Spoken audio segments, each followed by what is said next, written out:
Good afternoon, everyone. This is my video about Hamilton, both the musical and the book, my discussion video.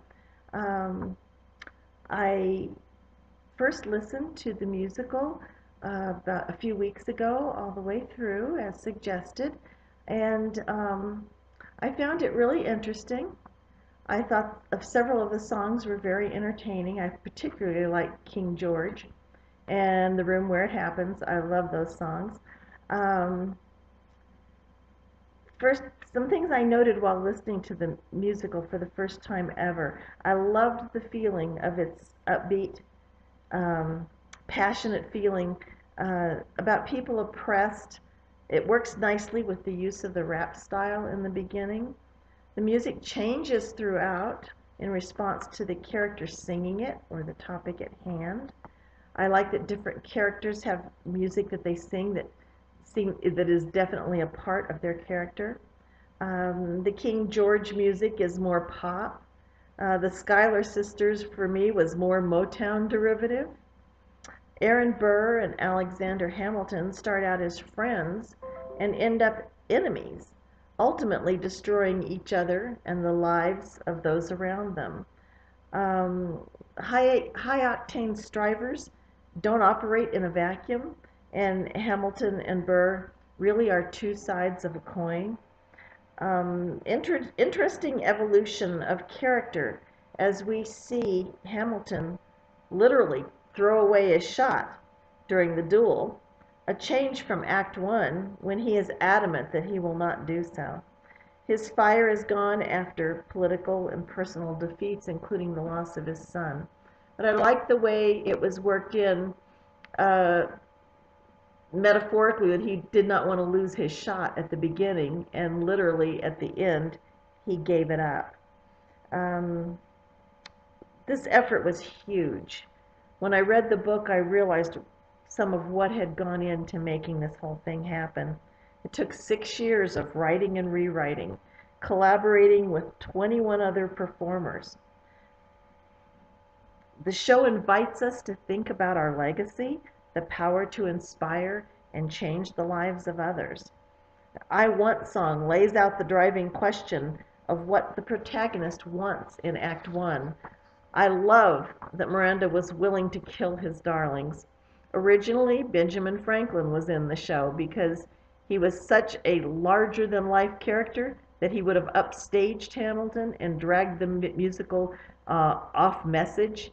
He was just too much of a distraction, so he got eliminated.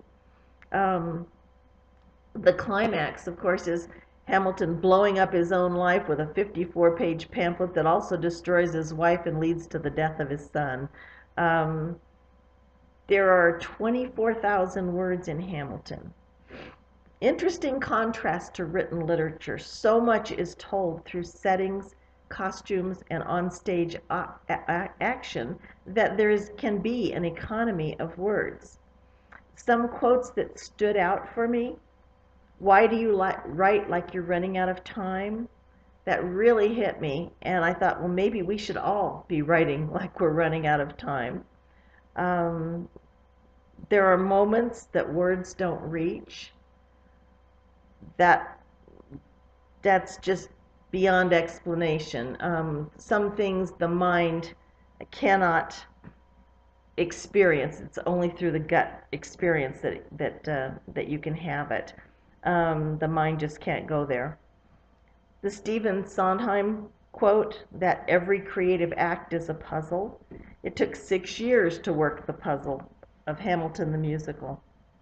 I like the comparison of the emotional release of the song The Room Where It Happens to the Guys and Dolls song Sit Down, You're Rockin' the Boat. I never would have thought of that myself, but I thought it was a great comparison. I never would have thought about combining Thomas Jefferson with jazz, but it works. Upbeat, ready to get to work upon returning from France. It also shows him to be somewhat out of sync with the rap of others. In the book, the emphasis is on process, the fine-tuning, evolving, changes, experimentation. If these things hadn't been done, They would not be able to work their way to the core of the message. This is the translation of the perception of reality to media to show division as well as persistence. I like the idea of the turntable stage. That was amazing. With the counterclockwise being the passage of time and clockwise being resistance. It's subtle, but it keeps the musical moving in the direction they want it to, and the audience, I'm sure, is hardly aware of the impact it's having on them. The emphasis of the musical is bringing hope for achievement in immigrant populations. Hamilton was something young people could relate to. He was the gangsta of his era. It gives immigrants a sense of belonging to this history, the power to shape minds and empower them. So one of the ways that he was able to both be a help in his communities and market the musical was to get into schools and work with the programming there and get them interested in it. I thought that was a great concept. The costumes. One thing about the costumes I loved was the idea that they start out neutral in color, with color being added to them as the characters distinguish themselves, a visual evolution of character. Another aspect of costuming was the use of contrast between how they looked and how they sang. Putting rap music with people in period costuming was brilliant. The concept of the period from the neck down and the modern from the neck up was very effective. The ending of the first act sets the tone for the next act with the question, do you know how hard it is to lead?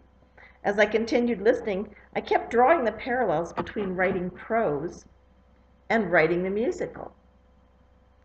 Story structure. The story arc stalked me all the way through it. Precise experience that is universal. Props and clothing as setting and description. In each scene, newspaper stories from the era that anchor the story in place and time. History looks very different depending on who's telling it.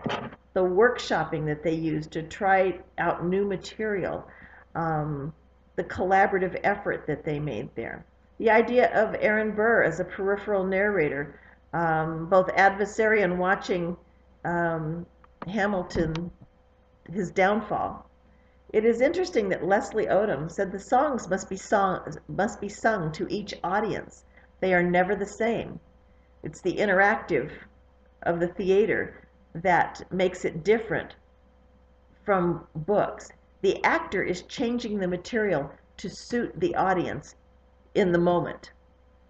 Contrast that to writing, where the writing of a story is finite. Once it is written, the words are on paper.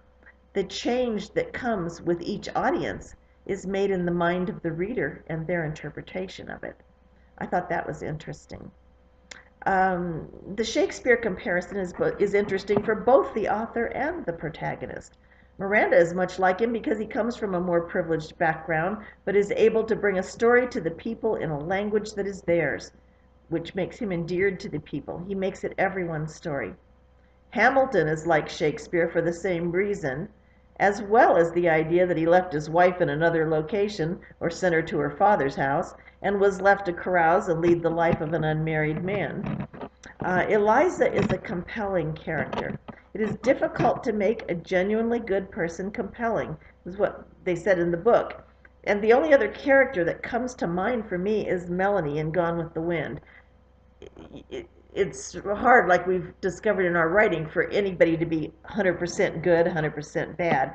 And the only bad we see in Eliza is when she finally has had enough and blows up at him. After my first experience with both the book and the musical, I waited a couple of weeks and went back to listen again to the musical. Here are my thoughts upon hearing it again. I love the line, I'd rather be divisive than indecisive. I love that. When Washington is singing, I am the very model of a modern Major General. Nice Gilbert and Sullivan homage. Action-based dialogue that only segues from one song to the next. It's the ultimate in editing, cutting out all of the fluff. They only take British money, so sing a song 6 pence.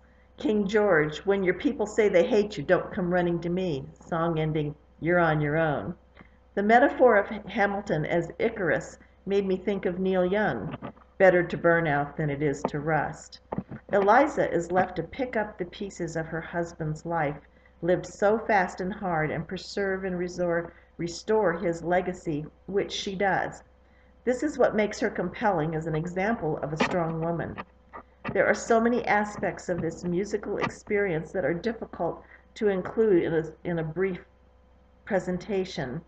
Understanding the struggle of bringing it all together by reading the book made it all that much more appreciated, which is why I had to go back and listen to the whole thing again after I read the book.